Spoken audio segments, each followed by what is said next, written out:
السلام عليكم اخوتي الرجاويين، نتمنى تكونوا بخير وعلى خير. رجعنا لكم بفيديو جديد من بعد اسبوع ديال الغياب بسبب انه ما كانش حتى شي موضوع اللي ندويو عليه في هذه الفتره، ولكن اليوم جيت بفيديو جديد اللي غنشوفوا فيه المباريات المتبقيه للرجاء، واش الرجاء قادره تنتصر فيهم، واش نقدروا نقولوا ان البطوله هذا العام تقدر تكون رجاويه، خصوصا واننا على بعد 4 ديال النقاط على المتصدر.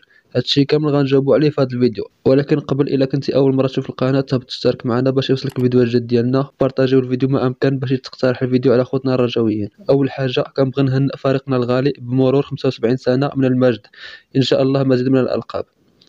الرجاء واللي كتكلاصا في المرتبه الثانيه ب 54 نقطه، حيت بيننا وبين المتصدر بعد هذه النقاط، فواش نقدروا نقلصوا فريق النقاط ونتصدروا وفي الاخر ديال الموسم نتوجوا باللقب؟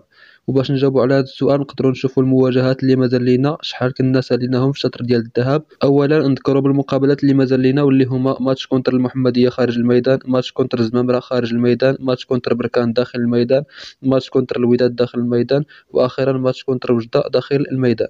فإلا جينا وسقطنا نفس النتائج ديال الذهاب على هاد المباريات اللي باقا، فغنحصلوا على رباح كونتر المحمديه، رباح كونتر الزمامره، تعادل كونتر بركان، رباح كونتر طنجة، ورباح كونتر الوداد ووجده،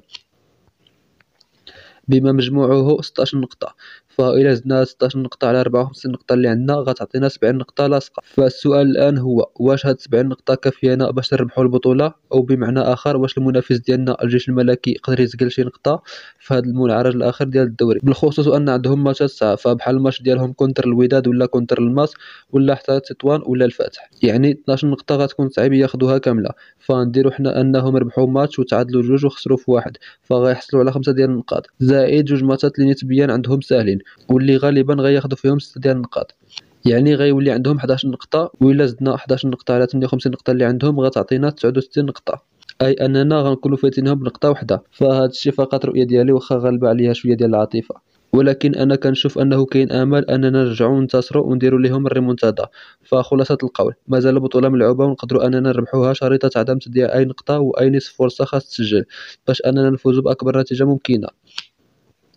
فهادشي اللي كان اخوتي. قولوا لي في التعليق واش كتشوفوا ان الرجاء قادره ترجع وتربح الدوري، ولا كتشوفوا ان القضيه صعيبه؟